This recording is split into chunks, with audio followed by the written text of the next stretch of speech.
आज के इस व्याख्यान में ऑनलाइन क्लास में आप सबका स्वागत है। जैसा कि हमने आपको पूर्व सूचित किया था, आज हम लोग यहाँ पर एकत्रित हुए हैं अपने पाठ्यक्रम, अपने paper resource and economic geography के एक नवीन विषय जैविक संसाधनों का प्रबंधन एवं संरक्षण विषय के साथ। जैविक संसाधन, जैसा कि आप लोग जानते हैं, इससे पहले भी जैविक संसाधन को इलैबोरेट करके बताया गया था। इसके दो प्रमुख वर्ग हैं। पहला वर्ग है प्राकृतिक वनस्पति का और दूसरा वर्ग है वन्य जीव संसाधन का। प्राकृतिक वनस्पति जिसके अंतर्गत वन आते हैं। तो आज के इस व्याख्यान में हम प्राकृतिक वनस्पति के संरक्षण और प्रबंधन की विवेचना करेंगे। अगर आपको जैविक संसाधन के संरक्षण एवं प्रबंधन को पूर्ण रूपेण समझना है तो इस विषय को हम दो भागों में विभक्त करेंगे। आज हम लोग प्राकृतिक संसाधनों के संदर्भ में प्रबंधन एवं संरक्षण को समझेंगे और कल के व्याख्यान में हम लोग वन्य जीव संरक्षण एवं प्रबंधन को समझेंगे। तो आज के इस व्याख्यान में प्राकृतिक वनस्पति के संरक्षण एवं प्रबंधन की जो विवेचना की गई है उसके प्रमुख बिंदु हैं। पहला बिंदु है कि प्राकृतिक वनस्पति के अंतर्गत क्या क्या आता है, आप क्या समझेंगे, कौन कौन सी चीजें आएंगी उसके बारे में। इसका हमारे व्याख्यान का दूसरा बिंदु होगा कि प्राकृतिक वनस्पति संबंधी हम आपको कुछ महत्वपूर्ण आंकड़े बताएंगे।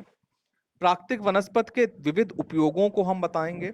तत्पश्चात हम प्राकृतिक वनस्पति के संरक्षण के उपायों को बताएंगे और कुछ हम एनसीईआरटी में दिए गए आपको तथ्यों से अवगत कराएंगे। तो सर्वप्रथम हम प्राकृतिक वनस्पति के परिचय पे आते हैं। आप भली भांति जानते हैं कि प्राकृतिक वनस्पति नामक संसाधन प्रकृति द्वारा दिया गया वो अनमोल उपहार है जिसका परिवर्धन किया जा सकता है। ठीक है, यह सेंटेंस मैं हर संसाधन के संदर्भ में इसलिए बताता हूं ताकि आपको इस बात का ज्ञान हो जाए कि कौन सा संसाधन नव्यकरणीय है और कौन सा अनव्यकरणीय। तो यह ऐसा संसाधन है जिसका परिवर्धन किया जा सकता है, यानी कि एक बार आप उपयोग में लाने के बाद में इसका पुनः उपयोग कर सकते हैं अगर आप वन रोपण का ख्याल रखते हैं तो। ठीक। अब प्राकृतिक वनस्पति के अंतर्गत जो तीन चीजें आती हैं, वन, घास क्षेत्र, मरुस्थलीय वनस्पति और टुंड्रा वनस्पति, इन चार चीजों को हमने प्राकृतिक वनस्पति के अंतर्गत के प्रमुख प्रकारों के अंतर्गत शामिल किया है। अब देखिए वन के अंतर्गत क्या क्या आएगा। उष्णकटिबंधीय वर्षा वन आएंगे, उष्णकटिबंधीय पर्णपाती वन आएंगे, शीतोष्ण कटिबंधीय चौड़ी पत्ती वाले सदापर्णी वन आएंगे, शीतोष्ण कटिबंधीय चौड़ी पत्ती वाले पर्णपाती वन आएंगे, शीतोष्ण कटिबंधीय मिश्रित वन आएंगे, शीतोष्ण कटिबंधीय संकुल वन आएंगे। जहां पे वनों का आप प्रकार पढ़ेंगे वहां पे आप इनको अच्छी तरीके से पढ़ेंगे। ठीक है। घास में उष्ण कटिबंधीय घास क्षेत्र, शीतोष्ण कटिबंधीय घास क्षेत्र, फिर मरुस्थलीय वनस्पति और टुंड्रा वनस्पति। इस तरीके से ये संपूर्ण प्राकृतिक वनस्पति का एक परिचय है कि प्राकृतिक वनस्पति के अंतर्गत क्या क्या आता है। अब रहे घास के क्षेत्र, तो जो लोग विविध प्रकार के कंपटीशन की तैयारी करते हैं वो अपना पढ़ते हैं उष्ण घास के क्षेत्र कौन से हैं, शीतोष्ण घास के क्षेत्र कौन से हैं। उष्ण घास के क्षेत्र जैसे कि आपका सवाना हो गया, शीतोष्ण घाट के क्षेत्र में प्रेरी हो गया, है ना। इस तरीके से विविध प्रकार के आप उदाहरणों से पूर्व परिचित हैं। अब इसके बाद में प्राकृतिक वनस्पति संबंधी महत्वपूर्ण आंकड़े, हम यहाँ पे आपको प्राकृतिक वनस्पति संबंधी कुछ जो प्रमुख आंकड़े हैं हाँ उनसे अवगत कराएंगे। इस क्रम में सबसे पहले आपको ये समझना होगा कि वनों, आप जैसे कि जानते हैं कि वन कट रहे हैं, लेकिन वन किस हिसाब से कट रहे हैं इस चीज का भी आकलन करना बहुत आवश्यक है। एक विद्वान हुए हैं बेकर महोदय, कहते हैं वर्ष 1900 में संपूर्ण विश्व के लगभग 700 करोड़ हेक्टेयर क्षेत्रफल पर वनों का विस्तार था। वर्ष 1900 में 700 करोड़ हेक्टेयर पर, ठीक है। और परंतु 2000 यानी कि सन 2000 तक, यानी कि 1000 यानी कि 100 साल में ठीक है। ये जो वनों का यह जो क्षेत्रफल है ये घटकर 237 करोड़ हेक्टेयर मात्र रह गया। अब इस बात को ऐसे समझिए कि 1900 में 700 करोड़ था, हेक्टेयर था, और वर्ष 2000 में सिर्फ रह गया 237 हेक्टेयर करोड़। ये बिल्कुल वही बात हो गई कि आपके पास जैसे 100 रुपए हों और वो घट कर रह जाएं 33 रुपए। ठीक, छाछठ लगभग लगभग 33% यानी कि 1/3 वनों पर ही भूमि पर ही अब वनों का विस्तार रह गया। शेष 2/3 भूमि, 2/3 जो वन थे वो वन नष्ट हो गए। ये एक चौंकाने वाला आंकड़ा है।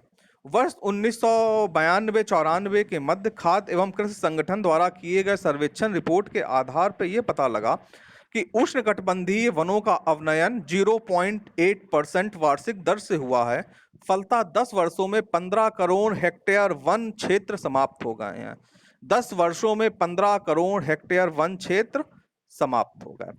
अब देखिए एक दूसरा आंकड़ा कि ये जो वनों के कटने की दर है ये पूर्वी एशिया के प्रशांत तटीय क्षेत्रों में सबसे अधिक 1.2% अंकित की गई है। उसके बाद यह वनों के कटने की दर दक्षिणी अमेरिका में 0.8% और अफ्रीका में यह दर 0.7% अंकित की गई है। अब विभिन्न महाद्वीपों में अगर वनाच्छादित क्षेत्रों का वितरण देखें तो सर्वाधिक, मैं राउंड फिगर में बात कर रहा हूं इस समय, सर्वाधिक 25% वन पाए जाते हैं यूरोप में। उसके बाद 21% पाए जाते हैं दक्षिणी अमेरिका में। उसके बाद में उत्तरी अमेरिका का नंबर आता है। उत्तरी अमेरिका में यह प्रतिशत है 18। फिर अफ्रीका में यह प्रतिशत है 16। फिर एशिया में यह प्रतिशत है 15 और ओशनिया में यह प्रतिशत है 5। ठीक है, यानी कि यूरोप में 25%, दक्षिणी अमेरिका में 21%, उत्तरी अमेरिका में 18%, अफ्रीका में 16%, एशिया में 15%, ओशनिया में 5%। ये मैंने राउंड फिगर में बात की है, पॉइंट में डाटा है ताकि आप लोगों को सुनने में कंफ्यूजन ना हो, ठीक है, किसी तरीके का। देखिए प्राकृतिक वनस्पति का विभिन्न प्रकार का महत्व है, तो उसमें एक महत्व आर्थिक भी है। यानी कि हम विश्व में इन प्राकृतिक वनस्पति से, इन वनों से लकड़ी के लट्ठों का उत्पादन करते हैं।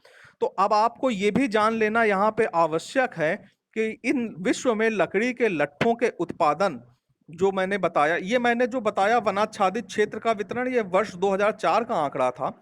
और अब मैं जो आपको बताने जा रहा हूँ कि विश्व में लकड़ी के लट्ठों का उत्पादन में कौन सा महाद्वीप कौन कितने प्रतिशत उत्पादन करता है, यह आंकड़ा 2010 का है। तो देखिए लकड़ी के, विश्व में लकड़ी के उत्पादन में सबसे ज्यादा आगे है एशिया आपका 32% के साथ में। एशिया के बाद में उत्तरी अमेरिका 21% के साथ में। उसके बाद में आपका अफ्रीका है 16% के साथ में। फिर यूरोप है 10% के साथ में, और सोवियत संघ और दक्षिणी अमेरिका ये भी है 10% के साथ में। तत्पश्चात 1% है ओशेनिया। यानी कि इस आंकड़े में आपका जो प्रतिशत है वह प्रतिशत एशिया का 32 था, उत्तरी अमेरिका का 21 था, अफ्रीका का 16 था। उसके बाद यूरोप, पूर्वी सोवियत संघ और दक्षिणी अमेरिका, इनका प्रतिशत 10 था, यानी कि ये तीनों एक स्थान पर थे। और उसके बाद ओशेनिया था, ओशेनिया का प्रतिशत 1 था। तो इस तरीके से ये कुछ आंकड़े हैं, ये वो आंकड़े हैं जो ये बताते हैं कि हमारे पास इस समय जो स्थित है संसाधनों की, प्राकृतिक वनस्पति संसाधन की या वन संसाधन की, वो वस्तु स्थित क्या है। इसके बाद प्राकृतिक वनस्पति के विभिन्न उपयोगों से आप भली भांति वाकिफ हैं कि प्राकृतिक वनस्पति प्रत्यक्ष और परोक्ष रूप से हमारे लिए अत्यंत आवश्यक है और हमारे जीवन का आधार है। कैसे आधार है कि प्राणदायिनी वायु को प्रदान करती है, प्राकृतिक संतुलन, पारिस्थितिकी और संतुलन को बनाए रखती है, पर्यावरणीय संतुलन को बनाए रखती है, वर्षा के लिए अनुकूल परिस्थितियां उत्पन्न करती हैं, तापमान नियंत्रित करती है, मृदा अपरदन को रोकती है, विभिन्न जीवों को प्राकृतिक आवास प्रदान करती है। हमारे विभिन्न प्रकार के उद्योग, फर्नीचर, भवन निर्माण, ईंधन, कागज एवं लुगदी, दिया सलाई आदि उद्योग वनों पर आधारित है। वनों से विभिन्न प्रकार की औषधियां भी प्राप्त होती हैं, जैसे कि गिलोय। साथ ही साथ वन फल, फूल, शहद, गोंद आदि मूल्यवान औसत तुल्य वस्तुएं भी प्रदान करता है। साथ ही साथ आदिवासियों को शरण या आवास भी प्रदान करता है। तो ये वन संसाधन या प्राकृतिक वनस्पति संसाधन के विविध उपयोग हैं। अब हम इसका संरक्षण कैसे करें? देखिए, संरक्षण में सबसे पहले तो हमें जो वनों की कटाई हो रही है, देखिए एक तरफ हमारा विकास है और दूसरी तरफ हमारे संसाधनों का संरक्षण है। ये एक अजीब तरीके की कशमकश चल रही है, या यह कहा जाए कि एक अजीब तरह का द्वंद्व चल रहा है, या एक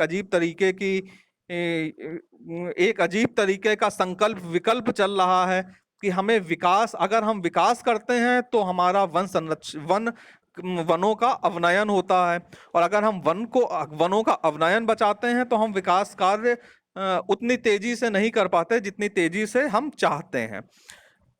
विभिन्न उदाहरण आप देख सकते हैं, जैसे कि रोड नेटवर्क जब डेवलप किया गया तो विभिन्न प्रकार के पुराने पुराने जो भी पेड़ थे वो काटे गए, ठीक है, ये इसका एक उदाहरण है। लेकिन अब हमारे लिए विकास भी जरूरी है और पर्यावरण का संरक्षण भी जरूरी है। इसका समन्वय किस तरीके से किया जाए?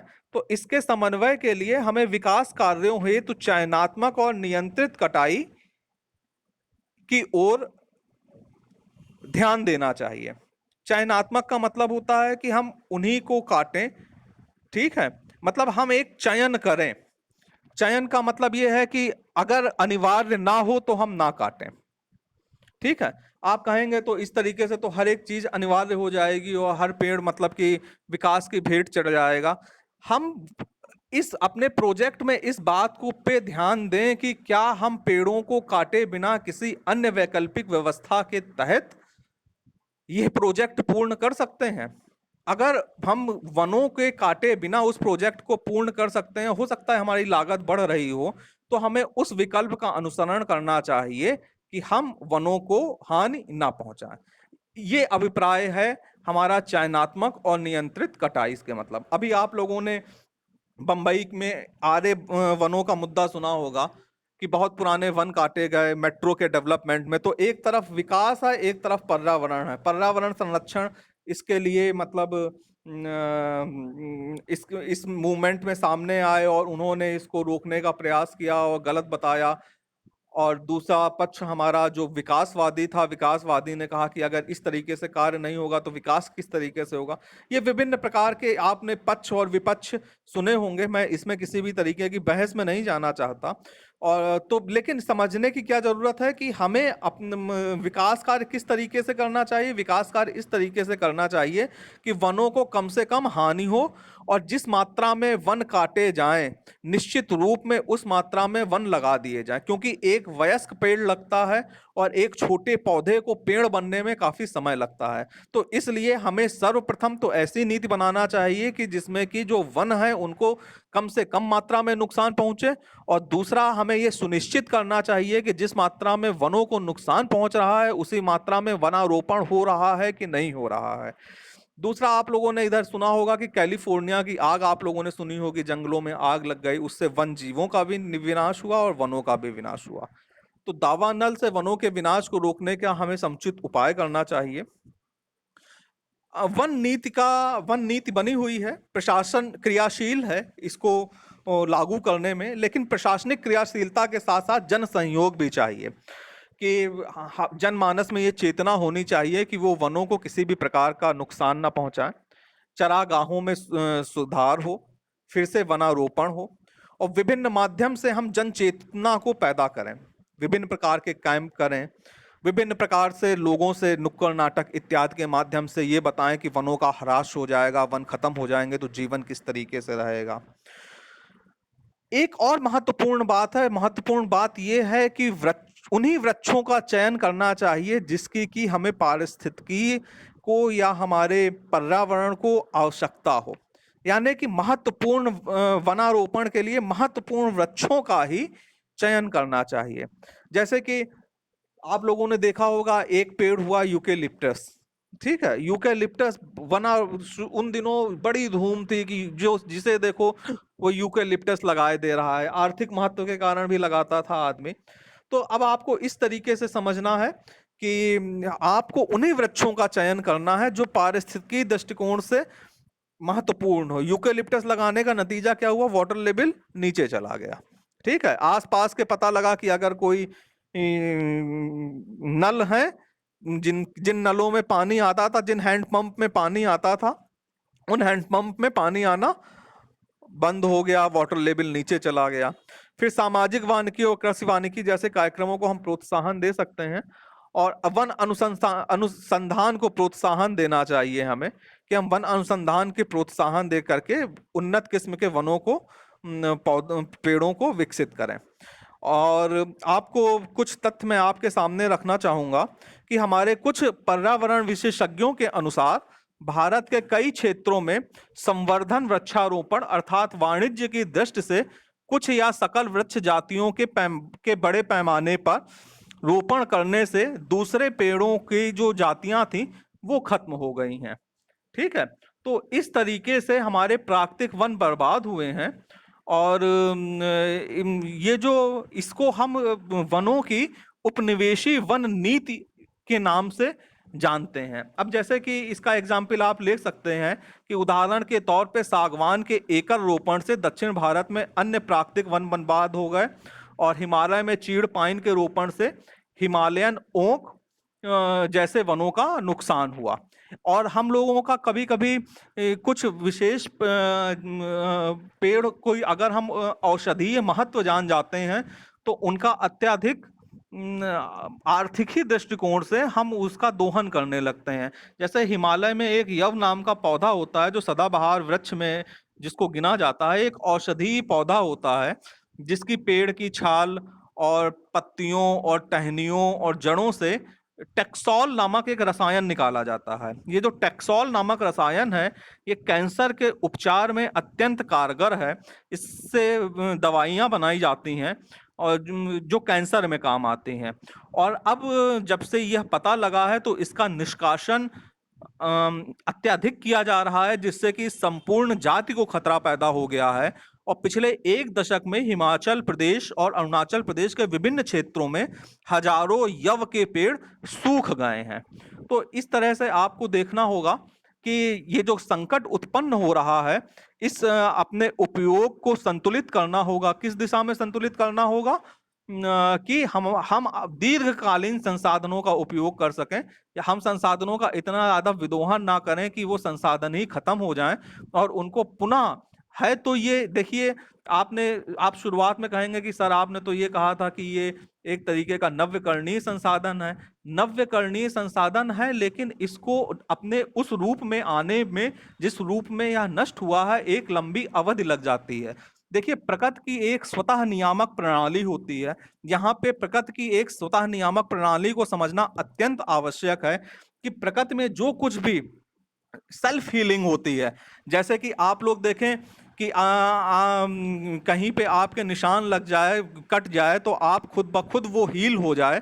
इस तरीके के आप लोगों ने बहुत सारी चीजें फिल्मों वगैरह में देखी होंगी कि इस तरीके के एक मानव की कल्पना की गई है जिसके कट लगता है और तुरंत वहां पे फिर से पहले जैसा हो जाता है। तो प्रकृति में भी ये स्वतः नियामक प्रणाली पाई जाती है, लेकिन यह प्रणाली त्वरित गति से काम नहीं करती। इसको भी काम करने में आपको टाइम लगता है, मतलब कि एक समय रखता है। जैसे कि आप लोगों ने सुना होगा कि इस लॉकडाउन की अवधि में प्रदूषण कम हुआ तो नदियां साफ हुई तो जहां से हिमालय नहीं दिखता था वहां से भी हिमालय दिखने लगा।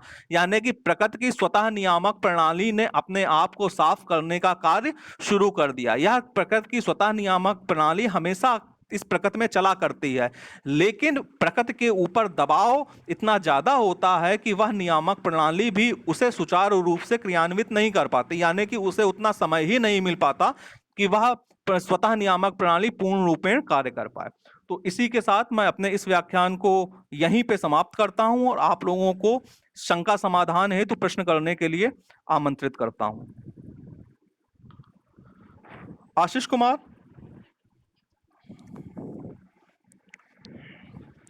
अमन केसरी,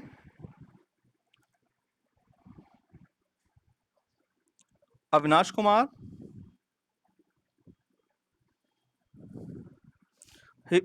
हिमांशु मिश्रा, मंजुलता कुमारी, मनोज सिंह,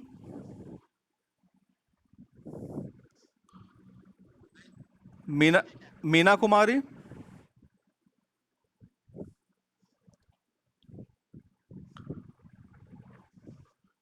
निशांत कुमार,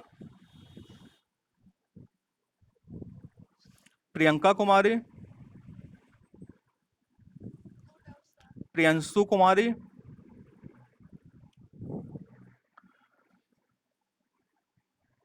सच्चिदानंद, सीमा,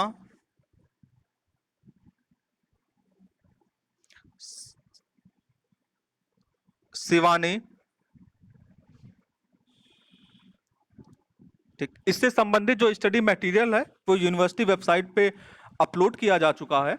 आप वहां से इस डाउनलोड कर लेंगे तो आपको जो आंकड़े संबंधित जो आप को थोड़ा बहुत कंफ्यूजन होगा, जो आपको नहीं लिख पाए होंगे या समझ में नहीं आया होगा, वो सारे आपके संशय वहां से दूर हो जाएंगे। यूनिवर्सिटी वेबसाइट पे ये उपलब्ध है, आप लोग वहां से डाउनलोड कर लें। अगर आप लोगों को वहां से डाउनलोड करने में कोई दिक्कत होती है तो आप मुझसे कहिएगा, मैं आपको डाउनलोड करके उपलब्ध करा दूंगा। ठीक है, इसी के साथ हम आज के व्याख्यान को यहीं पे समाप्त करते हैं। कल हम नवीन विषय के साथ में उपलब्ध होंगे फिर से इसी समय पे।